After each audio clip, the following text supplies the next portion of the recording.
आज हम सुनेंगे बेताल पच्चीसी की तीसरी कहानी। हर बार की तरह राजा विक्रम बेताल को पेड़ से नीचे उतारता है और पीठ पर लादकर उसे योगी के पास ले जाने के लिए चल देता है। ऐसे में बेताल एक बार फिर राजा विक्रम को बोलने पर विवश करने के लिए एक नई कहानी कहना शुरू करता है। कहानी है राजा रूपसेन और अंगरक्षक वीरवर की। वर्धमान राज्य में रूपसेन नाम का एक राजा राज किया करता था। राजा बहुत ही साहसी, दयालु और न्यायप्रिय था। यही वजह थी कि केवल वर्धमान राज्य में ही नहीं बल्कि उसके राज्य से सटे अन्य राज्यों में भी राजा रूपसेन के व्यक्तित्व की मिसाल दी जाती थी। एक दिन रूपसेन के दरबार में वीरवर नाम का एक व्यक्ति आया।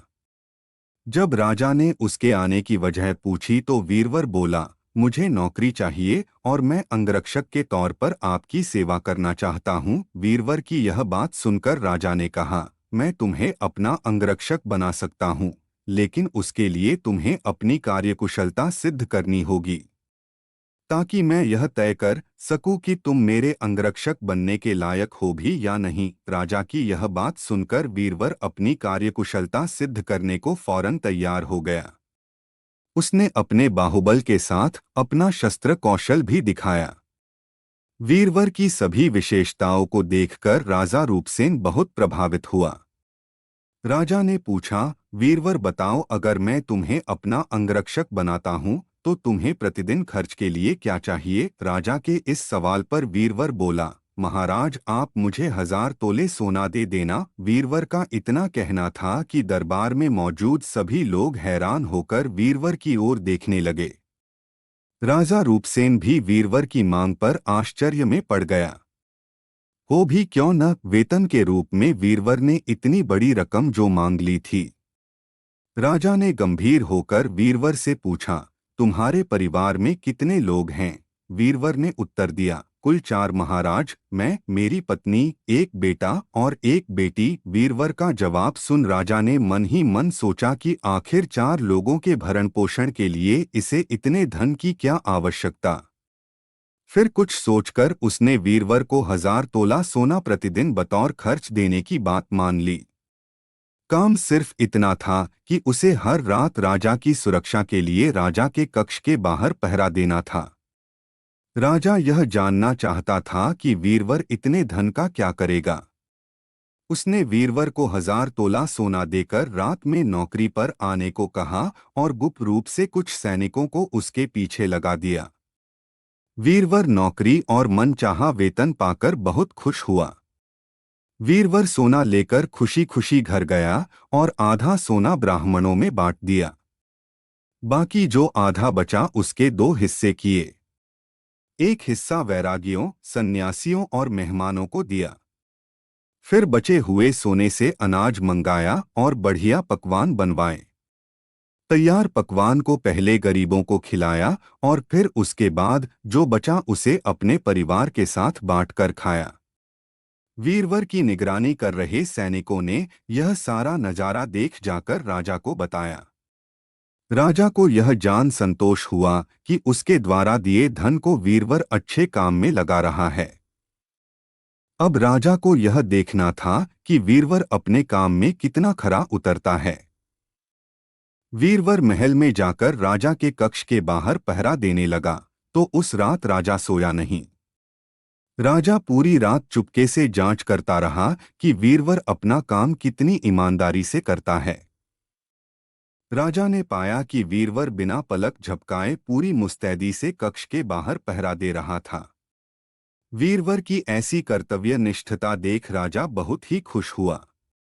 वीरवर प्रतिदिन इसी तरह सूरज ढलते ही महल पहुंच जाता और राजा की सुरक्षा में तैनात रहता। जब भी राजा को किसी भी चीज की जरूरत होती, वीरवर हमेशा हाजिर रहता। ऐसे देखते ही देखते कई माह गुजर गए। एक रात कुछ अजीब घटना घटी। राजा ने आधी रात किसी स्त्री की रोने बिलखने की आवाज सुनी। स्त्री की आवाज सुन राजा बहुत हैरान हुआ। राजा ने वीरवर को बुलाया और कहा, जाओ और पता लगाकर आओ कि इतनी रात को कौन रो रहा है। साथ ही उसके रोने की वजह भी मालूम करना। राजा का आदेश मिलते ही वीरवर वहां से फौरन उस स्त्री के रोने का कारण जानने के लिए निकल पड़ता है। थोड़ी दूर जाने के बाद वीरवर को एक स्त्री दिखाई दी। वह स्त्री सिर से पांव तक गहनों से लदी हुई थी। वह कभी नाचती, कभी कूदती और कभी सिर पीट पीट कर रोती। यह सब देख वीरवर उस स्त्री के पास गया। उसने स्त्री के ऐसा करने के पीछे का कारण पूछा। वीरवर के पूछने पर स्त्री बोली, मैं राजलक्ष्मी हूँ। रोती इसलिए हूँ कि राजा रूपसेन की जल्द ही मौत होने वाली है। उनकी कुंडली में अकाल मृत्यु लिखी है। अब उनके जैसा न्यायप्रिय और कुशल राजा चला जाएगा तो मुझे किसी और के अधिकार में रहना पड़ेगा। इसी बात का मुझे बहुत दुख है। राजा की मौत की बात सुनकर वीरवर ने राजलक्ष्मी से पूछा, क्या इस मुसीबत को टालने का कोई उपाय नहीं है? इस पर राजलक्ष्मी बोली, उपाय तो है, लेकिन क्या तू कर पाएगा? वीरवर बोला, आप मुझे उपाय बताएं, मुझसे जो भी बन पड़ेगा मैं अवश्य करूंगा। वीरवर के हामी भरते ही राजलक्ष्मी बोली, पूर्व की दिशा में यहाँ से कुछ दूर एक देवी का मंदिर है। अगर उस मंदिर में तू देवी के चरणों में अपने बेटे की बलि दे देता है तो राजा पर आने वाला संकट टल जाएगा। उसके बाद राजा 100 साल तक बिना किसी तकलीफ के जीवित रहेगा और राज कर पाएगा। राजलक्ष्मी की यह बात सुन वीरवर घर की ओर चल देता है और घर पहुंचकर सब हाल अपनी पत्नी को बताता है। इतने में उसका बेटा और बेटी भी जग जाते हैं। जब वीरवर के बेटे को इस बारे में पता चलता है तो वह भी खुशी खुशी देवी के चरणों में बलि चढ़ने के लिए राजी हो जाता है। वीरवर का बेटा कहता है, सबसे पहले यह आपका आदेश, दूसरा राजा का जीवन बचा पाऊं, तीसरा देवी के चरणों में मृत्यु, इससे बड़ा सौभाग्य मेरे लिए और क्या होगा पिताजी। आप अभी चलिए, मैं आपके साथ चलता हूँ। बेटे की यह बात सुन वीरवर अपने पूरे परिवार को साथ लेता है और देवी के मंदिर पहुँच जाता है। मंदिर पहुंच वीरवर ने अपनी तलवार निकाली और यह कहते हुए, माँ यह बलि स्वीकार करो और मेरे राजा को लंबी आयु प्रदान करो, बेटे का सिर धड़ से अलग कर दिया। भाई की मौत पर वीरवर की पुत्री भी माता के चरणों में सिर पटककर अपनी जान दे देती है। पुत्र और बेटी दोनों के मर जाने पर वीरवर की पत्नी कहती है, पुत्र और पुत्री दोनों को खोने के बाद मैं भी जीना नहीं चाहती। इतना कहते हुए वीरवर की पत्नी वीरवर के हाथ से तलवार छीन अपना शीश माता के चरणों में चढ़ा देती है। पत्नी की मृत्यु के बाद अब वीरवर सोचता है कि मैं अपने परिवार में अकेला रह गया हूँ, तो फिर मेरे जीने का भी क्या फायदा। यह सोचते हुए सामने पड़ी तलवार से वह भी खुद को खत्म कर लेता है।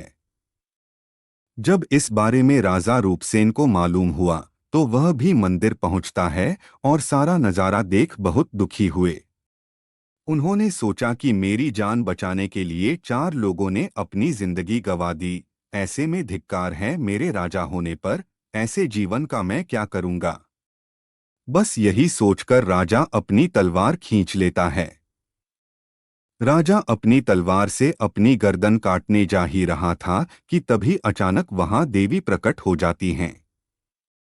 देवी कहती हैं, राजन मैं तेरे साहस से प्रसन्न हूँ। तू जो भी वर मांगेगा तुझे वह हासिल हो जाएगा। देवी की यह बात सुन राजा कहता है, देवी आप वीरवर और उसके परिवार को जिंदा कर दो। देवी तुरंत वीरवर और उसके पूरे परिवार को दोबारा जिंदा कर देती हैं।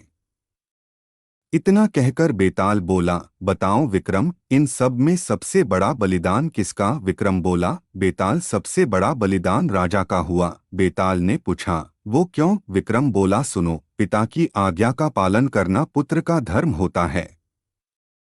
सेवक का अपने राजा के लिए अपने प्राण दे देना उसका कर्म। वहीं अगर राजा अपने सेवक के लिए अपनी जान देने को तैयार हो जाए तो वह बड़ी बात है। इसीलिए राजा का बलिदान ही सबसे बड़ा हुआ। विक्रम से यह जवाब पाकर बेताल कहता है, बहुत खूब विक्रम, तूने सही जवाब दिया, लेकिन तू भूल गया, मैंने कहा था कि तू बोला और मैं चला, इतना कहकर बेताल फिर वहीं पेड़ पर जाकर उल्टा लटक जाता है। इस कहानी से हमें सीख मिलती है कि एक सच्चा राजा और नेता वो होता है जो अपनी प्रजा के लिए हमेशा समर्पित रहता है और उसके लिए जान की बाजी भी लगाने को तैयार रहता है।